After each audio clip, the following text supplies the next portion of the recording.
Assalamualaikum warahmatullahi wabarakatuh. Before I start my speech, I would firstly like to share an Arabic quote with you all.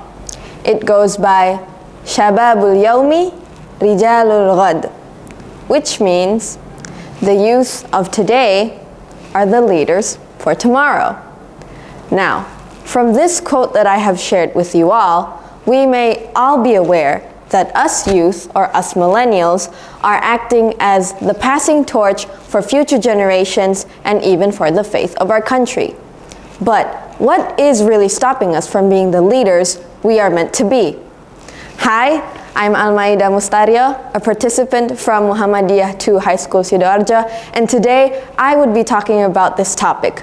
What should us millennials do in order to be great leaders? Now, leaders, or millennials, nowadays we have this specific personality trait where we tend to lack being genuine and we want everything to be instant. But the only thing that we will put our full sacrifices and our full effort is when we seek for others' approval. That's why social media exists. Social media is one of the ways where we could get approval from others. That's why people nowadays also have social media accounts. And research says that almost 92% of teenagers go on social media daily.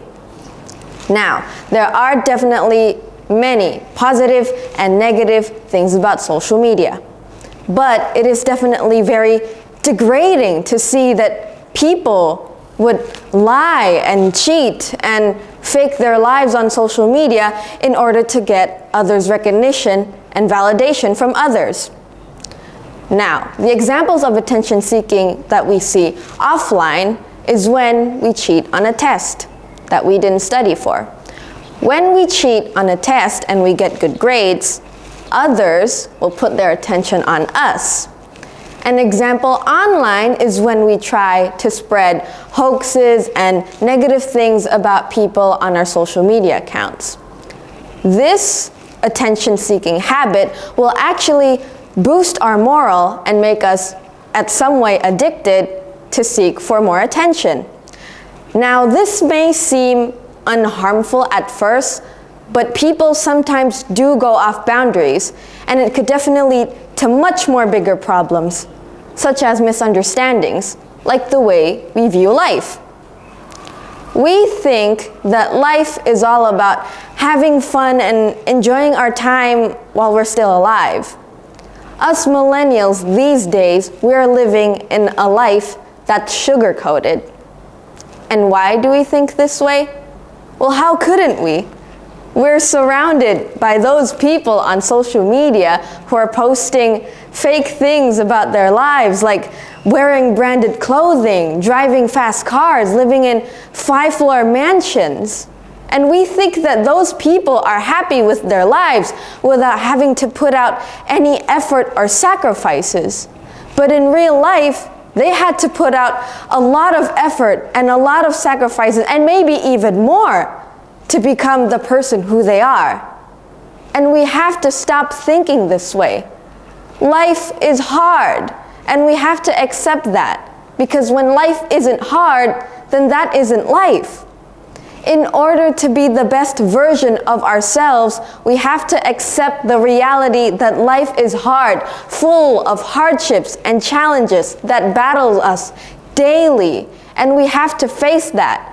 Don't compare ourselves from those people on social media.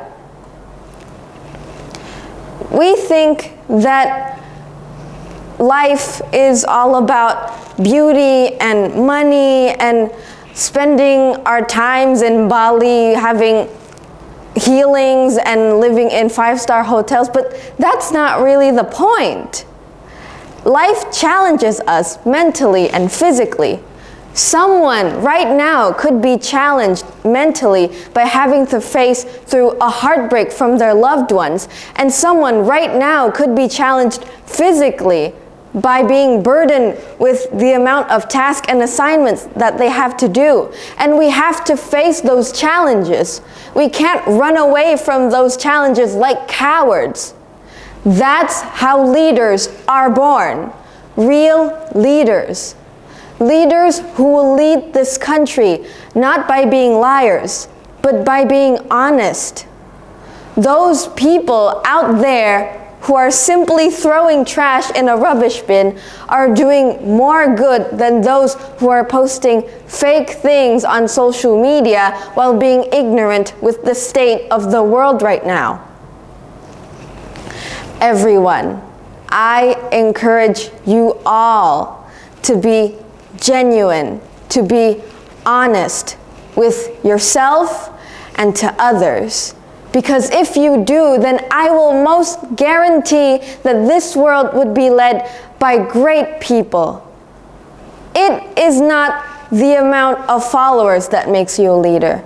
It is not the clothes that you wear that makes you a leader. It is not the amount of money that you have on your bank account that makes you a leader.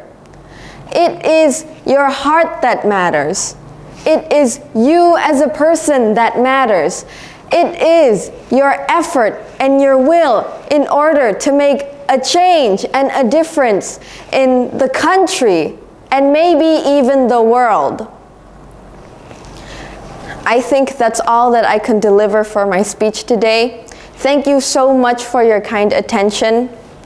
I hope to see all of you millennials who are watching this right now to become great leaders in the future who will lead this country and maybe even the world. That's all from me. Nun wal qalami wa ma yasturun. Wassalamualaikum warahmatullahi wabarakatuh.